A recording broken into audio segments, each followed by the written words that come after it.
नमस्ते दोस्तों, मेरा नाम माही है और आज मैं आपको अपनी जिंदगी की एक ऐसी कहानी सुनाने वाली हूँ जिसे कभी किसी को बताने की हिम्मत नहीं जुटा पाई।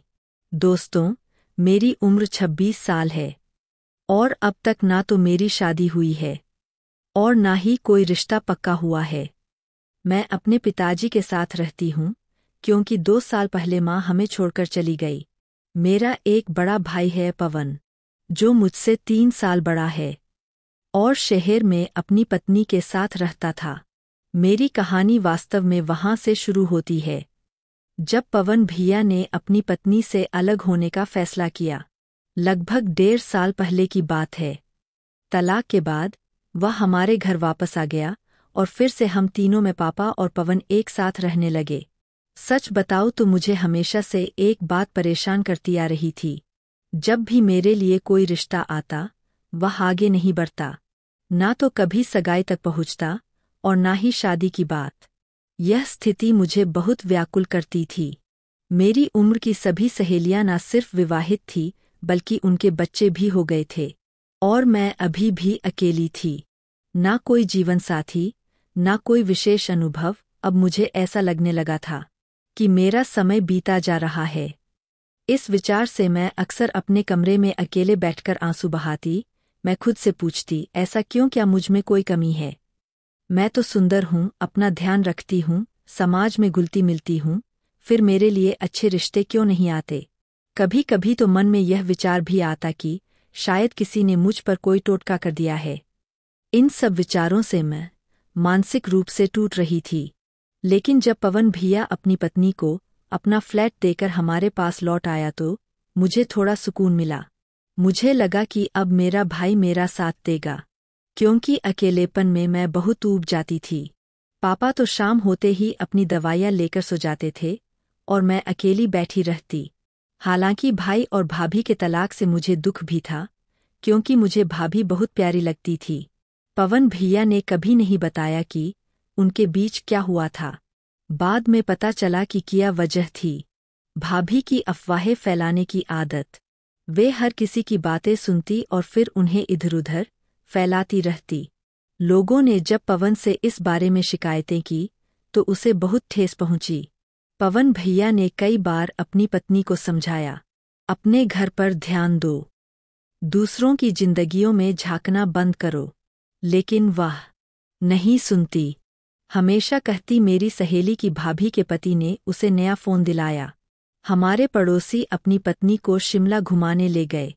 वह अपनी जिंदगी से संतुष्ट नहीं थी और हमेशा पवन भैया से शिकायतें करती रहती।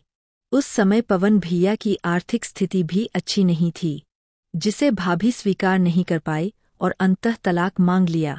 जब पवन भैया हमारे साथ रहने आया तो धीरे धीरे हम एक दूसरे के करीब आने लगे। हम दोनों दोस्तों की तरह हो गए। हमारे पास और कोई मित्र भी नहीं था। वह भी अकेला और मैं भी अकेली। पापा बुजुर्ग है, जैसा कि आप समझ सकते हैं। वे शाम 7 बजे अपनी दवा लेकर सो जाते और सुबह 6 बजे उठ जाते। मैं और पवन रात देर तक जागते, साथ में खाना बनाते, कभी नमकीन या मिठाई खरीद लाते और टीवी देखते हुए घंटों बातें करते। हम एक दूसरे से सब कुछ शेयर करते, बिल्कुल दोस्तों की तरह। जब थक जाते तो मैं कहती, चलो भैया, अब मैं सोने जा रही हूँ। मैं अपने कमरे में चली जाती और पवन भैया थोड़ी देर बाद अपने कमरे में। कभी कभी वह कहता, माही चलो कहीं घूमने चलते हैं। हम बाहर जाते और उसका साथ मुझे सुकून देता। इस तरह उसने मेरे उस दर्द को कम किया जो मुझे शादी न होने और उम्र बढ़ने के कारण सताता था। लेकिन कुछ दिनों बाद मैंने महसूस किया कि पवन भैया खुद बहुत परेशान है। उसकी मानसिक दशा ठीक नहीं लग रही थी। कई बार मैंने उसे अपने कमरे में अकेले उदास बैठे देखा। मैं उसके पास जाकर पूछती, भैया क्या हुआ? इतने परेशान क्यों हो? अगर आप भाभी से इतना प्यार करते हैं तो अलग क्यों हुए? विशाल भैया सिर्फ इतना कहता, माही मैं उसकी वजह से दुखी नहीं हूँ, बस कुछ और सोच रहा हूँ। मेरी चिंता मत करो। धीरे धीरे पवन की हालत और बिगड़ने लगी। अब वह ठीक से खाना भी नहीं खाता। यह देखकर मैं बहुत चिंतित हो गई। पहले वह मुझसे बाहर चलने को कहता था, मेरे साथ खूब बातें करता था, लेकिन अब वह हमेशा अपने कमरे में ही बंद रहने लगा था। मुझे समझ नहीं आ रहा था कि आखिर उसे हो क्या गया है। वह अब दिन भर काम पर जाता और घर लौटते समय बिना मेरी ओर देखे खाना खाता और अपने कमरे में बंद हो जाता। वो मुस्कुराहट, वह बातें, वह मेरे साथ बिताए गए पल सब गायब हो चुके थे। उसका यह बदलाव मुझे अंदर ही अंदर तो रहा था। मेरा मन भी उदास रहने लगा था। लेकिन एक दिन मैंने ठान ली, नहीं, मुझे पवन भैया को इस अंधेरे से बाहर निकालना ही होगा। एक शाम जब वह काम से लौटा, मैंने सोचा उससे दिल खोल कर बात करूंगी। उसके कमरे तक पहुंची तो दरवाजा थोड़ा सा खुला था। अंदर झांकने पर जो दृश्य मेरी आंखों के सामने था, उसने मेरी सांसें थाम दी। पवन भैया अपने लैपटॉप पर अश्लील फिल्म देख रहा था। स्पीकर की आवाज इतनी थी कि मुझे सब कुछ साफ सुनाई दे रहा था। मैं जैसे पत्थर बन गई थी, ना पाँव हिला सकती थी, ना नजरें हटा पाती थी। उसकी आंखें स्क्रीन पर जमी थी और उसके हाथ मैं समझ गई थी कि वह क्या कर रहा है। किसी तरह खुद को वहां से खींचकर अपने कमरे में लौट आई। अपने बिस्तर पर बैठी तो दिमाग में वही दृश्य बार बार घूम रहा था। पवन भैया का बिस्तर दरवाजे के सामने ही था, इसलिए मैंने सब कुछ स्पष्ट देख लिया था। उसकी हर हरकत, हर भाव, यह मेरे लिए बिल्कुल नया अनुभव था। मन में एक अजीब सी हलचल होने लगी थी। उस रात मैं सो नहीं पाई। अलग अलग विचारों ने मुझे घेर लिया था। अगली सुबह जब उठी तो विशाल भैया काम पर जा चुका था। अनजाने में ही मेरे कदम उसके कमरे की ओर बढ़े। वहां उसके बिस्तर पर कुछ निशान थे जो रात की घटना की गवाही दे रहे थे।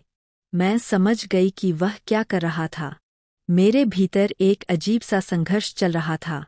क्या यह परेशानी है, हैरानी या कुछ और? मैं बेचैन हो उठी और जल्दी से उसके कमरे से निकल आई। पापा के लिए नाश्ता बनाते हुए भी मेरा ध्यान बार बार कल रात के दृश्य की ओर जा रहा था। मैं अब कोई छोटी बच्ची नहीं थी, सब समझती थी। सच कहूं तो मेरे भीतर भी वही भावनाएं जागृत हुई जो शायद पवन भैया महसूस कर रहा था। मैं भी तो 26 साल की थी। मन में ख्याल आया कि काश मैं भी शादीशुदा होती, मेरा भी कोई जीवन साथी होता। और फिर अचानक मेरे दिमाग में पवन भैया की तस्वीर आ गई। मैं चौंक गई। यह मैं क्या सोच रही थी? अपने ही भाई के बारे में। लेकिन कल रात जो देखा था, वह मेरे मन से जा ही नहीं रहा था। उसकी आंखें हरकते और उसका मैं अपने विचारों से ही शर्मिंदा हो गई। शाम को जब पवन भैया लौटा, मैंने हिम्मत जुटाकर कहा, भैया बात करनी है आपसे। वो बोले, अभी नहीं माही, मैं थका हुआ हूँ, अपने कमरे में जा रहा हूँ। उसने बिना मेरी ओर देखे कहा। मैंने कहा, प्लीज भैया, सिर्फ थोड़ी देर। आप अब मुझसे पहले जैसे बात भी नहीं करते। मैंने विनती की। उसने आह भरी, ठीक है, मैं थोड़ा आराम कर लूं, फिर बात करेंगे। मैंने सिर हिलाया, लेकिन कुछ देर बाद फिर से उसके कमरे के पास से गुजरी तो वही आवाजें सुनाई दी। वह फिर से वही कर रहा था। मैंने इंतजार किया।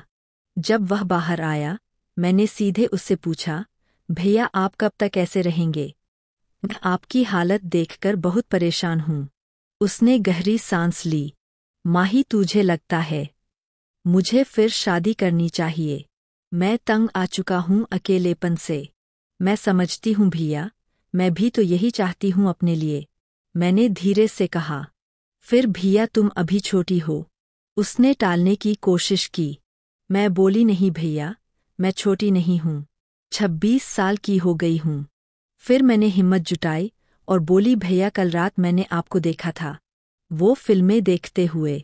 भैया के ऊपर जैसे बिजली गिरी हो। उसका चेहरा लाल हो गया। क्या बकवास है यह, तुम मेरे कमरे में झांकती हो, कैसी बहन हो तुम? उसकी आवाज लगभग चिल्लाहट थी। उसके शब्दों ने मुझे छलनी कर दिया। मैं फूट फूट कर रोने लगी और भागकर अपने कमरे में चली गई। दरवाजा बंद करके मैंने अपने आंसुओं को आजाद छोड़ दिया। मैं क्या करूं? क्यों इतना अकेलापन? क्यों इतनी उलझने? 10 मिनट बाद दरवाजे पर हल्की सी दस्तक हुई। वह पवन भैया था। उसने धीरे से मेरे कंधे पर हाथ रखा और बोला, माही प्लीज मत रो। भैया मुझे आपकी बहुत चिंता होती है। मैंने अपने आंसू पोंछते हुए कहा, मैं आपको ऐसे दुखी नहीं देख सकती। मुझे अपना भाई वापस चाहिए, वो जो हंसता था, मुझसे बातें करता था। पवन भैया ने मेरी ओर एक अजीब नज़र से देखा और बोला, माही कल रात जो तुमने देखा, वो तुम्हारे मन से नहीं निकल रहा है ना? मैं सच कहूं तो असहज हो गई। भैया मैंने पहली बार ऐसी चीजें देखी है। क्या शादीशुदा लोगों के बीच ऐसा ही होता है? मेरी बात सुनकर पवन भैया की नजरें बदलने लगी। उसने मुझे पैरों से लेकर सिर तक देखा, ऐसे जैसे अब तक कभी नहीं देखा था। मैं उन नजरों के सामने खुद को कमजोर महसूस करने लगी। माही क्या तुम मुझसे करीब आना चाहती हो? उसने धीमे स्वर में पूछा। उसकी बात सुनकर मैं स्तब्ध रह गई। बोल ना पाई। कुछ पल सिर झुकाकर खड़ी रही, फिर हल्की सी मुस्कान के साथ सहमति में सिर हिला दिया। सच कहूं भैया, मैं भी वो आजमाना चाहती हूं, मैंने शर्माते हुए कहा। लेकिन एक शर्त पर, अगर मैंने आपको ऐसा करने दिया तो क्या आप वह फिल्में देखना छोड़ देंगे? अगर इससे आपको राहत मिलेगी तो मैं तैयार हूं। फिर पवन भैया ने मुझे अपनी बाहों में भर लिया। उसके स्पर्श में कुछ ऐसा था जो अब पहले जैसा नहीं लग रहा था। जब हम अनुचित मार्ग पर चल पड़े, घटनाएं तेजी से बदलने लगी। कुछ दिनों तक हम दोनों अपनी गलतियों के दलदल में ढंसते गए। जो रिश्ता पवित्र होना चाहिए था, वह कलुषित हो गया था। हम सावधानी बरतते, लेकिन पतन का अंत निश्चित था। एक रात जब हम मेरे कमरे में थे, अचानक पापा को कुछ आहट सुनाई दी। वे उठे और मेरे कमरे की तरफ आ गए। पापा बोले, माही क्या कर रही हो? इतनी रात को कौन है तेरे साथ? पापा की आवाज सुनकर हम दोनों सहम गए। पवन भैया ने जल्दबाजी में अपने कपड़े ठीक किए और जब दरवाजा खुला, पापा ने हमारी हालत देखकर सब समझ लिया। यह क्या हो रहा है तुम दोनों के बीच? पापा गुस्से से कांप रहे थे। यह हमारा घर है, हमारा परिवार है। तुमने हमारी इज्जत मिट्टी में मिला दी। मैं शर्म से फूट फूट कर रोने लगी। पापा के मुख पर निराशा का भार देखकर मेरा दिल टूट रहा था। पापा बोले, माही, मैंने तुम्हें इतने अच्छे संस्कार दिए, लेकिन यह सब क्या है? पापा की आवाज में दर्द था।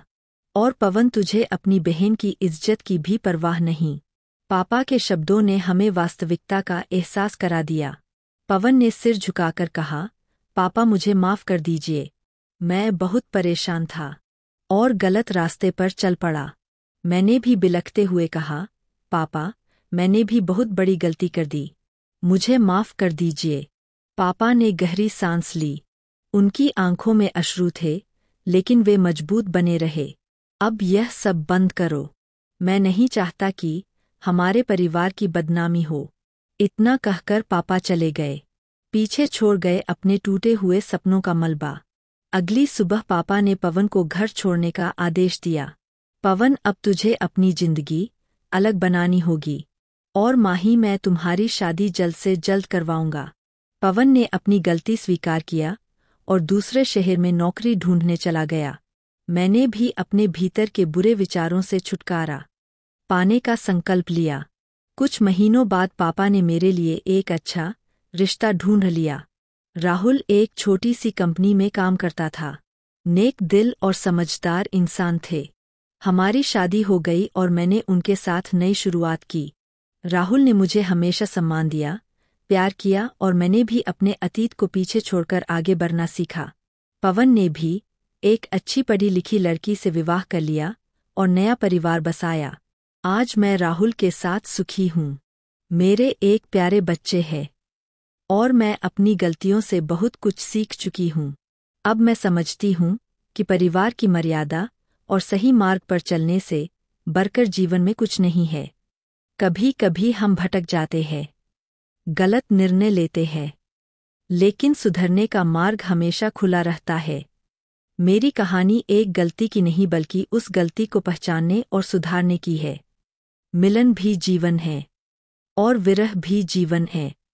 गलतियां भी जीवन है और उनसे सीखना भी। दोस्तों, यह थी आज की कहानी। आशा करती हूँ आपको इससे कुछ सीख मिली होगी। दोस्तों, जीवन में कभी कभी हम ऐसे मोड़ पर पहुंच जाते हैं जहां गलत फैसले आसान लगते हैं, लेकिन हमें हमेशा याद रखना चाहिए कि हमारे निर्णय सिर्फ हमें ही नहीं हमारे परिवार को भी प्रभावित करते हैं। मैंने अपनी जिंदगी से यह सीखा है कि कभी कभी हम अपनी कमजोरियों और अकेलेपन में ऐसे फैसले कर लेते हैं जो हमारे और हमारे परिवार के लिए सही नहीं होते, लेकिन हमें हमेशा अपनी गलतियों से सीखना चाहिए और आगे बढ़ना चाहिए। तो दोस्तों, आपको यह कहानी कैसी लगी? कृपया अपने विचार साझा करें। अगर आपको यह कहानी पसंद आई तो इसे लाइक और शेयर करें। ऐसी ही और कहानियों के लिए हमारे चैनल को सब्सक्राइब करें और बेल आइकन दबाना न भूलें। धन्यवाद।